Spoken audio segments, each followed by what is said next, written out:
이제 바울은 아덴에서 고린도로 또 사역의 길을 옮겨가고 있습니다. 고린도는 미국의 뉴욕과 같은 곳인 것 같습니다. 참 많이 뉴욕과 닮았습니다. 전 세계 상업, 문화가 그곳에서부터 또 시작됐고 모입니다. 전 세계에서 런던과 뉴욕에서 전 세계의 언어가 가장 많이 쓰여지고 있다고 하죠. 고린도가 당시 그랬던 것 같습니다. 어떤 비즈니스 하는 사람은 고린도를 지나가지 않을 수가 없을 정도이니까요. 그래서 바울은 이방인을 찾아서 더 많은 예수 그리스도를 이방인에게 전하기 위해서 고린도로 찾아갔습니다. 근데 거기서 아굴라와 브리스길라의 부부를 만난 것입니다. 바울은 참 복이 있습니다. 어떤 복이 있는가 하면 만남의 복이 있고 동역의 복이 있습니다.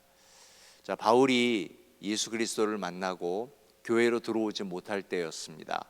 정말 자신의 삶에서 그 어떤 박해보다도 교회에서 이렇게 인정해 주지 않고 내쳐진 그때가 아무래도 바울의 생애에 가장 힘든 때가 아니었는가 싶습니다. 근데 그때 바나바를 만나죠. 바나바를 통하여서 교회에 깊숙이 들어올 수 있게 되었고 또 사역의 길이 열리게 되었죠. 그리고 바울이 이제 복음을 전하고자 하는 뜨거운 마음이 있었는데 바울 스스로도 이제 어떻게 할까, 뭔가 길이 잡혀 있지 않았을 때 신라를 만나서 유럽 선교에 동역을 하게 됩니다. 선교라는 곳, 낯선 곳을 찾아가는 것이잖아요. 낯선 곳을 찾아갈 때 동역자가 없으면 참 힘이 듭니다. 함께하는 이가 있을 때 힘을 내서 또 선교도 사역도 할 수 있는 것이죠. 그렇게 신라와 함께 유럽 선교에 문을 열었죠. 이제 선교를 하다 보니 교회의 필요성을 알게 되었습니다. 교회가 세워지고 또 그 세워진 교회를 통하여서 양육이 이루어진다는 것을 알았죠. 그냥 선교지를 옮겨 다니면서 복음만 전해서는 절대로 양육되어지지 않기 때문에. 그런데 그때 또 디모데를 만나지 않았습니까? 디모데를 만나서 이 디모데는 목회적인 역량, 은사가 충분했어요. 그래서 디모데를 통하여서 교회가 양육되기 시작했죠. 자, 그렇게 세워진 교회, 이제 교회가 그래도 교회가 세워지고 지켜가려면 뭔가 스포터가 필요하지 않겠습니까? 때마침 등장한 이가 브리스길라와 아굴라 부부인 것입니다. 이렇게 사역의 길을 열고 선교를 하고 세워진 교회에 힘을 더하는 동역자들이 하나 둘씩 바울의 곁에 있게 되었고, 바울과 함께 사역을 하고 바울이 힘들고 어려울 때 위로가 되어졌습니다. 그래서 우리가 이런 성경 구절을 읽을 때 이것을 부러워하고 함께 기도했으면 좋겠습니다. 하나님, 저희들에게도 좋은 믿음의 동역자가 많아지게 하여 주옵소서. 사랑하는 여러분, 만약 여기 오늘 혼자 기도해 왔다고 생각해 보십시오. 참 어렵습니다. 제가 해봤거든요. 코로나 팬데믹이 있어서 교회 아무도 못 올 때 목사로서 찔리더라고요. 그래서 안 되겠다, 나는 가야 되겠다. 그리고 혼자 갔거든요. 되게 힘들더라고요. 기도도 잘 안 됐어요. 그런데 이렇게 함께하는 기도가 얼마나 힘이 있고 또 기도를 할 수 있는 힘이 함께하면서 온다라고 하는 것입니다. 우리 한미교회 새벽기도의 동역자들이 많아지기를 주님의 이름으로 축원하여 드립니다. 브리스길라와 아굴라 부부는 참 바울에게 특별했던 것 같아요. 사도행전에만 나오는 것이 아니에요. 이제 고린도 전후서에 나오죠. 로마서에 나오죠. 디모데 후서까지 계속 언급됩니다. 바울의 사역 후기까지요. 이 부분은 바울 사도와 함께 있을 때에도 정말 열정적으로 사역했지만 바울 사도가 감옥에 가 있을 때에도 바울 사도의 사역의 일들을 함께 헌신적으로 했던 것입니다. 우리가 이렇게 서로와 서로의 동역자가 될 때 하나님의 일들은 아름답게 이루어지는 것입니다.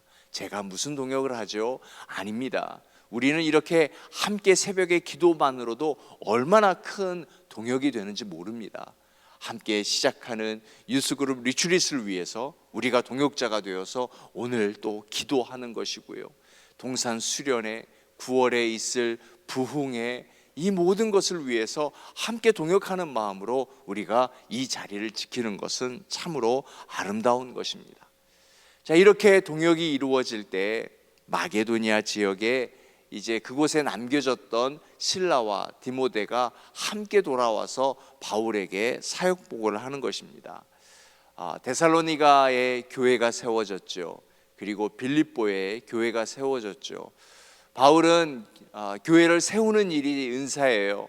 그리고 지금은 고린도에 와 있는 겁니다. 하지만 그곳이 궁금하겠지요. 그래서 실라와 디모데가 이제 남겨져서 그 돌봄의 사역을 하고 있다가 바울 사도에게 찾아온 것입니다. 너무나 좋은 소식을 전해줬어요. 그 개척교회가 잘 성장해서 빌립보 교회는 헌금을 모아서 선교 헌금을 지금 바울에게 전달해서 고린도 교회에 잘 쓰게 해달라고 선교 헌금까지 들고 왔던 거예요. 얼마나 기쁘겠어요. 사역자로서 교회를 세우고 그 교회가 잘 성장해서 이제 누군가를 후원한다는 것이 얼마나 사역자에게 큰 힘이 되겠습니까? 이때 또 어김없이 영적 전쟁이 시작되네요. 또 여기서 많은 사람들의 비방을 마주하게 되는 것입니다. 낯선 곳에는 늘 이런 전쟁이 있습니다. 사실 익숙한 곳에도 마찬가지인 것 같습니다. 우리에게는 시카고가 익숙합니다. 누구보다도 잘 할 수 있고 누구보다도 잘 아는 곳이 시카고인데 이곳에서 우리는 영적 전쟁이 없습니까? 그렇지 않습니다. 우리의 삶에는 늘 영적 전쟁이 있기 때문에 그래서 우리는 기도해야 하는 것입니다. 뿐만이 아닙니다. 왜 우리를 기도의 동역자로 묶어두었을까요? 전쟁이기 때문에요. 삶의 전쟁은, 전쟁 속에서는 군사가 필요합니다. 군대 혼자서 싸우는 것이 아니죠. 함께 싸우는 것입니다.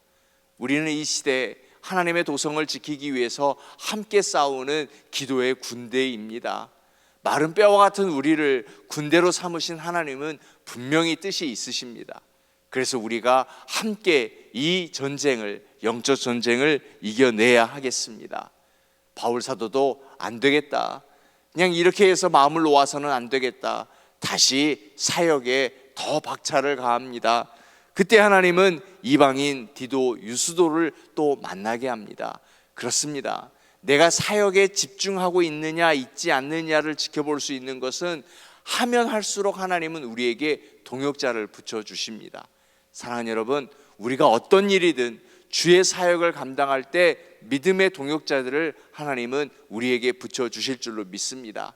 그러니 우리가 더 열심히 기도하고요, 또 더 열심히 금요 예배에 함께 모여서 하게 될 때 하나님은 믿음의 동역자들을 끊임없이 우리에게 붙여주실 것이며, 선교 사역을 위해서 우리가 힘쓸 때 하나님은 우리를 통하여서 놀라운 일들을 만들어내실 줄로 믿습니다.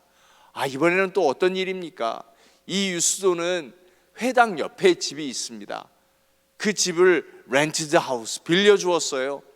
그곳에서 복음을 전하다 보니까 회당장이 바울의 복음을 듣고 또 돌아오게 되네요. 그 가족이 돌아오게 되네요. 그렇게 고린도의 도시는 점점 바울과 동역자를 통하여서 복음으로 덮여져 가고 있는 것입니다. 시카고, 이것도 도시입니다. 도시는 어떻게 되는가? 복음으로 도시를 덮어야 되는 것입니다. 지금 시대는 더더욱 중요해졌습니다. 예전에는 도시는 비즈니스였습니다.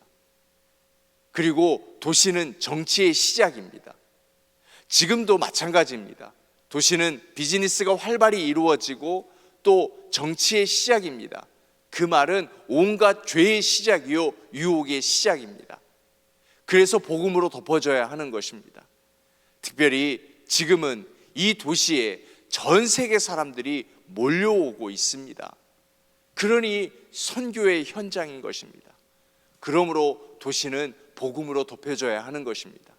도시의 복음이 덮여져야 하고 도시의 사람들이 모이는 이유는 우리가 함께 동역하기 위함입니다. 그렇게 하나님은 우리에게 배역을 주시는 거예요. 자, 오늘도 하나님의 드라마가 펼쳐져 있습니다. 그렇다면 오늘 나의 배역은 어떤 배역일까요? 바울일까요? 아니면 내가 해야 될 일은 브리스길라와 아굴라일까요? 아니면 나는 실라와 디모데일까요? 어떤 배역인지 내가 알겠죠. 오늘 기도 가운데 하나님이 나에게 알려주실 것입니다. 하지만 바울이든 실라와 디모데든 브리스길라와 아굴라든 모두의 공통점은 무엇인가 하면 내가 사는 도시에 복음을 덮기 위해서인 것입니다. 그러므로 나는 복음의 전달자가 되어야 하는 것입니다. 브리스길라와 아굴라처럼 열심히 사역을 해서 이득을 얻은 그 이윤으로 말미암아 복음을 협조하는 것이고요, 실라와 디모데는 교회를 섬기면서 좋은 소식을 알리는 것이고요, 바울은 끊임없이 복음을 전하고 있는 것입니다. 그러므로 오늘 나의 한마디가 선한 영향력을 끼치게 될 줄로 믿습니다. 오늘 우리가 이곳에서 기도할 때 선교지에서는 기적의 역사가 일어나리라 믿습니다. 오늘 내가 한 끼를 금식하고 그 한 끼 금식의 5부를 선교 헌금으로 드리게 될 때 선교지에서는 한 영혼이 주께로 돌아오고요, 그 어린 한 영혼이 공부를 하게 되고 양식을 얻게 되고 또 책을 얻게 되고 믿음의 사람으로 잘 성장할 수 있게 된다는 것, 우리가 이것 잊지 마십시다. 그래서 우리가 오늘 하루 나의 사역에, 하나님이 맡겨주신 나의 사역에 최선을 다할 때 우리는 이곳에서 작은 일을 시작하는 것이지만, 그러나 이 일들은 저 땅에서는 놀라운 일들이 이루어지고 있다라고 하는 것입니다.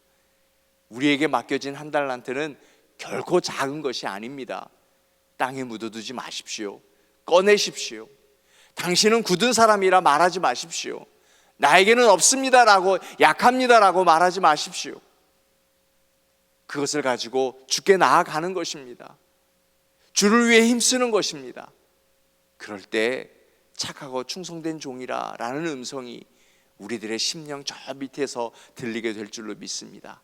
사랑하는 여러분, 오늘 어떤 일이 있더라도 착하고 충성된 종으로서의 삶을 살아내시기를 주님의 이름으로 축원하여 드립니다. 우리 이 말씀을 붙들고 기도하겠습니다.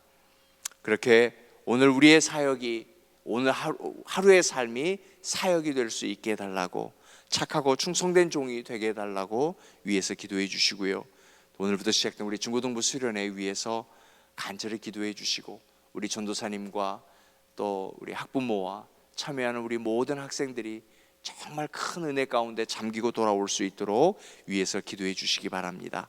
출타 중에 있는 분, 아프신 분들 위해서도 함께 기도합니다.